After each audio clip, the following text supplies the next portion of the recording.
Ladies and gentlemen, please welcome His Royal Highness Prince Turki AlFaisal AlSaud in conversation with CNN Abu Dhabi's Becky Anderson.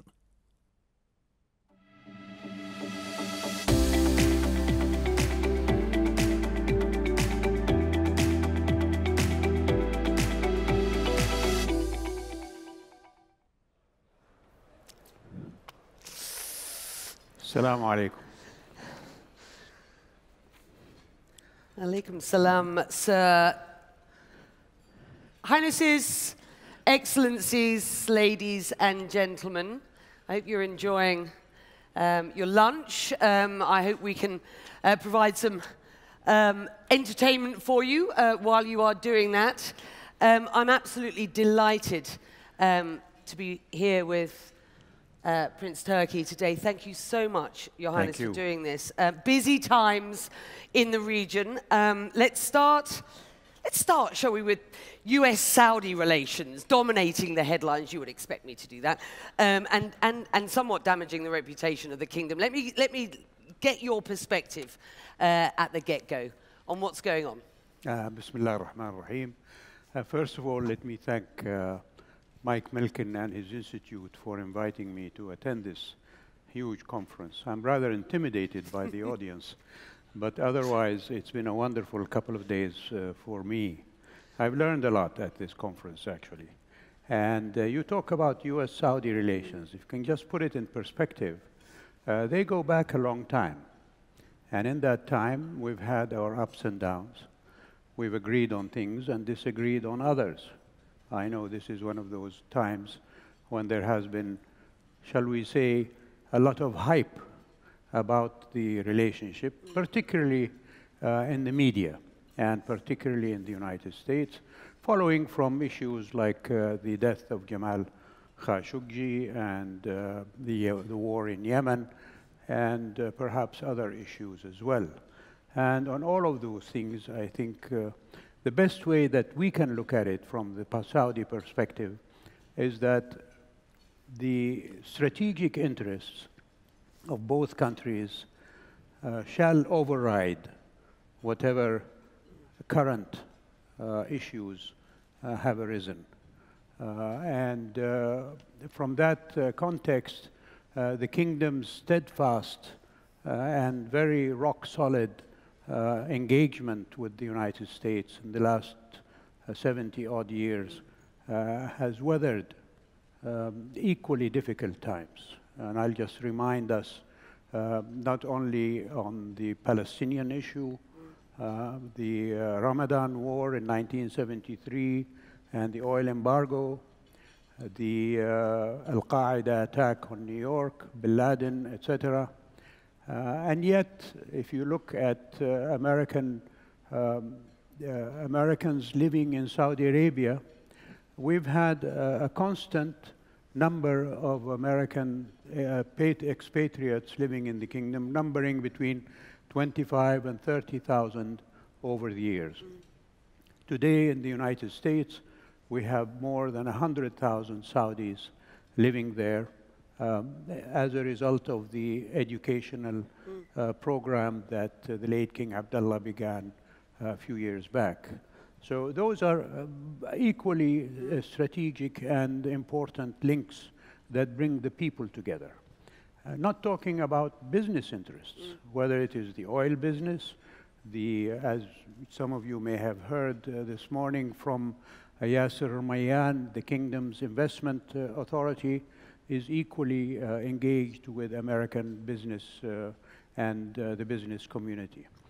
The biggest investor in Saudi Arabia is the United States, and I think will continue for time to come. So when you hear comments like America should never descend to this level of moral bankruptcy, Congress will not relent in its efforts to hold Saudi Arabia accountable for heinous crimes, those are the words of Senator Tim Kaine, Trump's critics saying that he is shielding the Crown Prince of Saudi Arabia. I guess that begs the question, is he, and what do you make of these comments? What will the ultimate impact and consequence be? If we're to hold up an accounting sheet on moral issues and accountability issues, I think we have much to contend with the United States conduct itself, not just in the Middle East, but in various areas around the world. And Congress, for example, approved the war on Iraq based on fabricated intelligence. Now, should they be held accountable for that or not? And who is going to hold them accountable? Is it going to be US courts, or is it going to be international courts? These are things I think that we should put aside.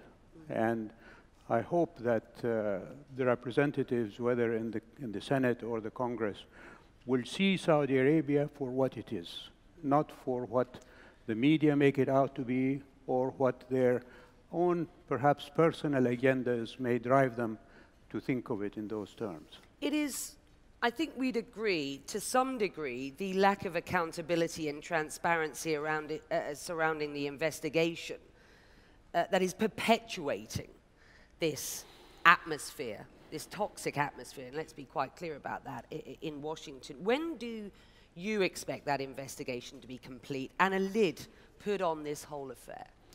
As you know, the kingdom has taken those people who are considered to be responsible for that vicious and heinous crime to court. The court procedures in Saudi Arabia are well defined, and they are known to the American representatives in Riyadh, who can go to the Attorney General and seek what he knows about these procedures. Let that take its course. You know, for many years, Americans and others have accused us in the kingdom of not having a sound judicial system. And now they ask us to interfere with the judicial system. So make up your mind. Do you want an independent judiciary, or do you want the executive authority to interfere with that system? We respect our system as we respect the system of others. So let it take its course. The courts will decide, and whatever they decide, the executive authority will implement. Do you think things could have been handled better? You tell me about any international situation where it could not have been handled better. Yes, indeed. Yeah, and definitely there have been mistakes committed. We've admitted those mistakes. We've clarified, if you like, our position on that. We've arrested the people who are suspected of doing those mistakes, and we can go on from there. I'm going to get your perspective on US policy in the Middle East, and I want to sort of drill down on your experience, which is enormous on that very subject. But let's do a deep dive on what's going down at present. As we speak, a gathering of Washington's Arab allies meeting in Warsaw, in Poland, ostensibly to talk about the future of peace and security in the Middle East. Iran not named on that agenda for the meeting, but it is clear that increasing pressure on Tehran from Washington was the original idea for this meeting. Does the Trump administration continue to have the full support of Saudi and its regional allies when it comes to the White House's policy on Iran? I will comment as an observer. I am not a government official, so I am not aware of the interactions between our two governments, the United States and Saudi Arabia. But what I see is that the United States has defined, as far as I can tell, important objectives in the Middle East. From day one, President Trump declared that he wants to reach a solution to the issue of the Israeli-Palestinian conflict. And he described it in very hyperbolic terms, the deal of the century. And I hope he comes through with that. I don't know what the terms of that deal is. I don't know if anybody else knows about it. But there have been definitely engagements by representatives of Mr. Trump with leaders in the Arab world on that issue. The other thing that he declared publicly was his identification of Iran as the major, if you like, instigator of unrest in our part of the world, and he would like them to change their course of action through sanctions and through other measures that the United States has taken, including the withdrawal from the nuclear deal that the previous administration had done. Those are things, of course, that the kingdom definitely supports and would like to see happen. On other issues, I think, on a personal basis, for example, I would not want to see America withdrawing from our part of the world, because America has interests in our part of the world, not just financial and business, but also on humanitarian terms.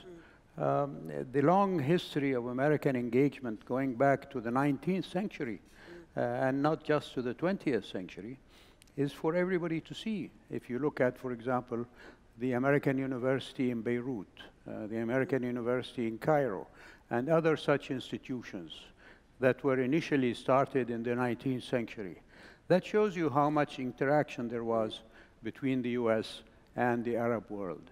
And on the other side, of course, we as Arab countries would feel at rest, if you like, and a trust for America because of what America did and stood with us. I'll remind our audience, perhaps there are people too young here to remember, but in 1990, for example, when Saddam Hussein invaded Kuwait, it was with American help and support that we managed to get that issue settled positively. So America has shed blood in our part of the world, sometimes positively, sometimes negatively. But the positives, I think, are there for everybody to see. So we'd like to keep America engaged in our part of the world. And withdrawal only allows for what I would call malevolent forces to come in its place. So you must be then disappointed to hear the US president's position with regard its involvement in the Middle East. We've seen the tweeted decision to withdraw troops immediately out of Syria, for example, which we now know not to be necessarily the case. But how do you read the tea leaves when it comes to US policy in the Middle East? You've said what you hope would happen. What do you see happening under this administration? As I told you, the word disappointment expresses it very, very well. Personally, and I think American withdrawal from Syria means that Iran is going to expand its influence in Syria. And from that context, how that squares with the declared intention of the administration to get the Iranians out of Syria. For me, in my internal computer, it doesn't compute. That you announce you're going to withdraw, and you, at the same time, you say that you want to get the others out. So that is, as on a personal level, of course, it's a huge disappointment. I remember when America invaded Iraq in 2003. I was interviewed a few months after that by a newspaper in the UK, and in my answer about American intervention, I said that I hope that America will not be as precipitous in withdrawing from Iraq as it was in getting into Iraq, because of the apparent consequences that will happen if America withdrew from Iraq at that time. The same in Syria. The fact that America decided to go in had its consequences, and now that it's going out, it will have worse consequences. So yes, it was a huge disappointment for me that America has decided to do that. Again, as we talk today, there has been some reporting and certainly some speculation about a speech possibly today by the supreme leader in Iran. And in that speech, there is the possibility, of course, that he will announce that the country is pulling out of that very deal that the US say it has already nixed. It's not a nixed deal at present because the Europeans, of course, are still involved. Should Iran decide to do that, to pull out, what are the consequences, sir, to your mind? I don't see much difference whether they are in or out.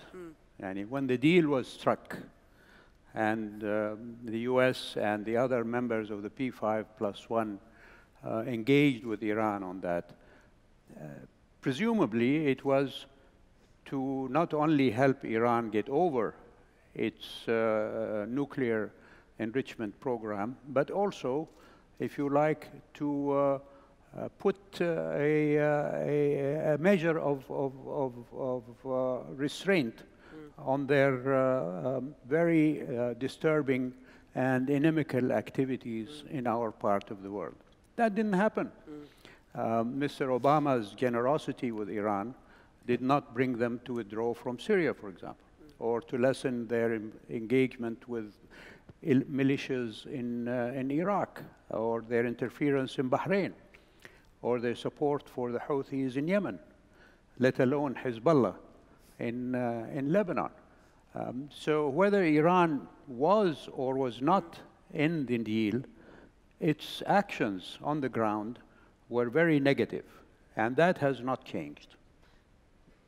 By pulling out of the deal, the received wisdom will be that they will restart their nuclear program, of course. That would be a concern, certainly to the kingdom and other moderate states around the country, including Israel, of course. Yes, indeed. And the only way that you can deal with that is to continue to sanction Iran, as President Trump has done. The Israelis will be in attendance in Warsaw. How do you see the evolving relationship between the moderate Arab states and Israel at present? Yesterday, the leader of the Palestinian Authority, Abu Mazen, was in Riyadh. Correct. And he met with King Salman. And the headline today in Saudi newspapers is that King Salman has reassured President Abu Mazen that Saudi Arabia's position on the peace with Israel has never changed, that we are committed to the Arab Peace Initiative of 2002, to which Israel has not adhered, that the establishment of a Palestinian state with its capital in Jerusalem and the return of the refugees are the principal elements that must be agreed to in that initiative of the Arab world. So I don't see any potential for Israeli-Saudi engagement. Mr. Netanyahu particularly has been very negative on the Arab Peace Initiative.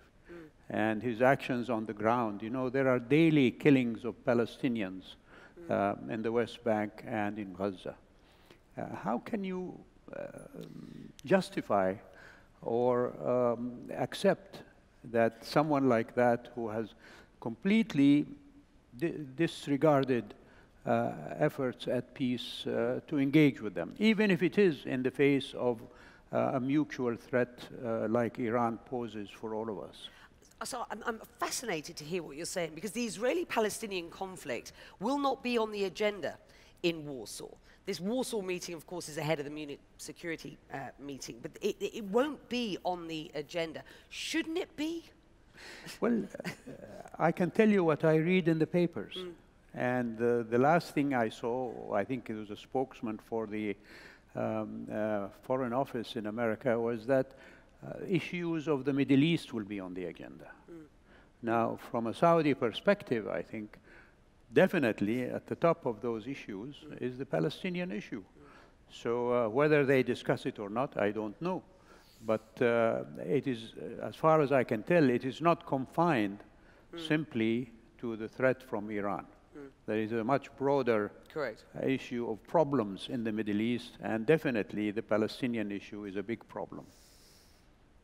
You are clearly saying that a solution to the crisis should still be a priority, must be a priority for the region and the world. What do you expect to see happen in 2019? I wish I had a crystal ball. I would enrich myself. Don't we all? But I'm a realist. And optimism and pessimism are not issues that I'm good at dealing with. So I will take my perspective on a day-to-day basis and see what happens on the ground. If Mr. Trump comes through with his deal of the century that we can espouse and go along with, hooray! And that will be a tremendous achievement. If Iran changes its course in Syria, in Iraq, in Bahrain, in Yemen, in Lebanon, and in other places, hooray! Then we can take it forward. But I will wait and see how the world does these things. My optimism, if I can contradict myself there, comes from what is happening in Saudi Arabia.